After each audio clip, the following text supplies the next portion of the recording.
Vamos a analizar un problema de motores de inducción y para ello vamos a leer qué es lo que dice el enunciado. Nos dice lo siguiente.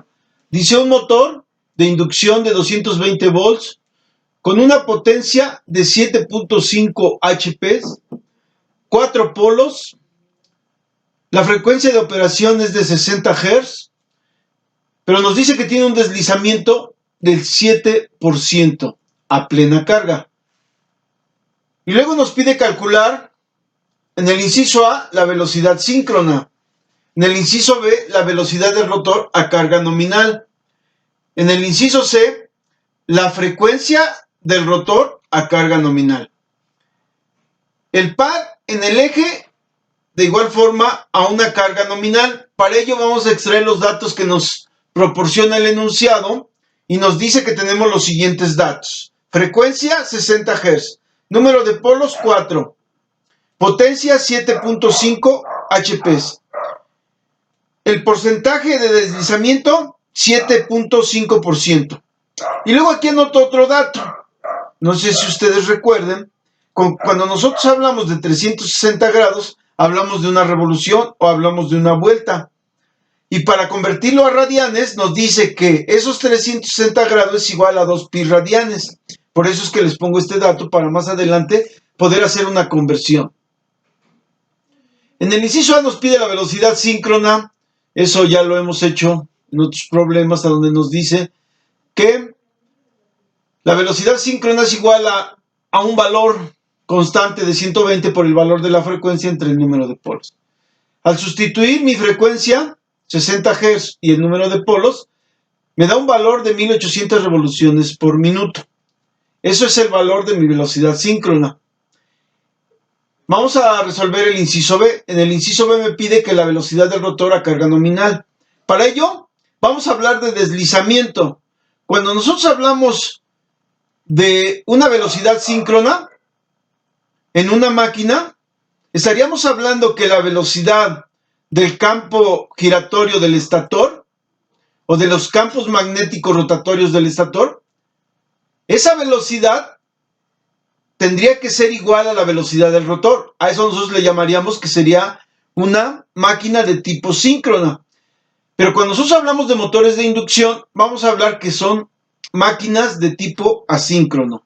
Y entonces, como son de tipo asíncrono, quiere decir que hay un deslizamiento entre la velocidad del campo magnético rotatorio del estator y la velocidad del rotor. ¿Qué quiere decir eso? Cuando nosotros aplicamos carga, estamos como frenando el rotor y entonces eso hace que exista este deslizamiento. Cuando yo hago la diferencia de velocidad síncrona menos velocidad del rotor, entonces estoy expresando un deslizamiento en revoluciones por minuto. Pero si yo digo de la siguiente forma, velocidad síncrona menos velocidad del rotor entre velocidad síncrona, entonces yo voy a expresar ese deslizamiento en decimales o en centésimas, de acuerdo a que me dé el valor. Y también lo puedo expresar en porcentaje de deslizamiento. Entonces, ¿qué es lo que hago? Velocidad síncrona menos velocidad del rotor entre velocidad síncrona por el valor de 100. Y entonces ya me da en porcentaje. Y es la ecuación que yo voy a utilizar para resolver el inciso B, porque si ustedes se dan cuenta me da un porcentaje de deslizamiento del 7%. Para ello voy a utilizar esta ecuación. Si ustedes se dan cuenta de lo que estoy haciendo en estos momentos, este 100 está multiplicando acá, lo voy a pasar del otro lado de la igualdad y pasa dividiendo. Esta velocidad síncrona que tengo dividiendo, lo paso del otro lado de la igualdad y pasa multiplicando. Una vez que ya tengo de esta forma la ecuación, ahora lo que me resta hacer es despejar o hacer un despeje con la velocidad del rotor. Si ustedes se dan cuenta de lo que estoy haciendo aquí, esta velocidad del rotor la paso, que tiene signo negativo, la paso sumando. Y todo esto que tengo acá, lo voy a regresar del otro lado de la igualdad restando. Por eso es que aquí tengo este signo negativo, porque estoy regresando esto, restando del otro lado de la igualdad. Una vez que ya tengo esto, pues hago una pequeña factorización de la velocidad síncrona, que es la que muestro acá, velocidad síncrona por 1. ¿sí? Este 1 sale de esta parte. ¿Estamos de acuerdo? Este 1. Y luego, por el porcentaje de deslizamiento entre 100. Y de esta forma me queda mi ecuación para poder calcular la velocidad del rotor. La velocidad del rotor, vamos a sustituir mis valores que ya conozco. Mi velocidad síncrona, 1800 revoluciones por minuto. 1 menos el porcentaje de deslizamiento. El porcentaje de deslizamiento es 7%. Entre 100 me da 0.07. Esto se lo resto a 1 y me da 0.93. Eso multiplicado por el valor de la velocidad síncrona me da que la velocidad del rotor es de 1674 revoluciones por minuto. Eso es el valor que me pide el inciso B, que es calcular la velocidad del rotor. Por último, el siguiente inciso es el C. Y en el C me dice la frecuencia del rotor a carga nominal. Entonces, para calcular la frecuencia del rotor tengo esta pequeña ecuación que es lo siguiente. Frecuencia del rotor es igual a deslizamiento expresado en decimales por el valor de la frecuencia del estator, que en este caso son 60 Hz. Multiplico este valor y entonces la frecuencia que yo tengo en el rotor es de 4.2 Hz. Esa sería mi frecuencia del rotor. Ahora sí, por último, en el inciso D, me pide calcular el par en el eje a carga nominal.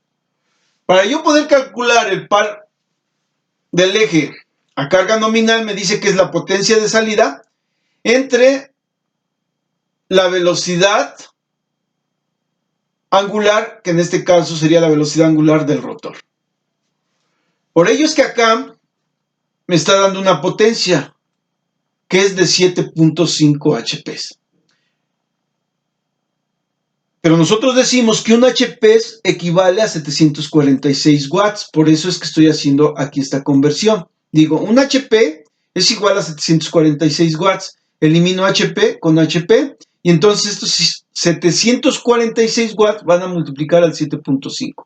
Y me queda una potencia expresada en watts de 5.595 watts. Eso es lo que voy a sustituir aquí en mi potencia de salida. Ahora, mi velocidad angular. Mi velocidad la tengo expresada en revoluciones por minuto. Por ello es que hace un momento les mencionaba que cuando yo hablo de una revolución, estoy hablando que es una vuelta completa. Y esa vuelta completa expresada en grados son 360 grados. Pero si esos 360 grados los quiero convertir a radianes, entonces me dice que la equivalencia de esos 360 grados es igual a 2pi radianes. Por eso es que aquí pongo una revolución, porque esta revolución expresa los 360 grados y que es igual a 2pi radianes. Por eso es que lo expreso acá para que pueda yo eliminar lo que es revoluciones. Luego acá me dice radianes sobre segundo. Entonces, esos radianes sobre segundo, para eso es que estoy poniendo aquí que un minuto es igual a 60 segundos. Cuando hablo de revoluciones por minuto es como si expresara yo revoluciones entre minutos. ¿Estamos de acuerdo? Por eso es que estoy expresándolo de esta forma. Un minuto arriba igual a 60 segundos para poder yo eliminar minuto con minuto y solamente me quede segundos.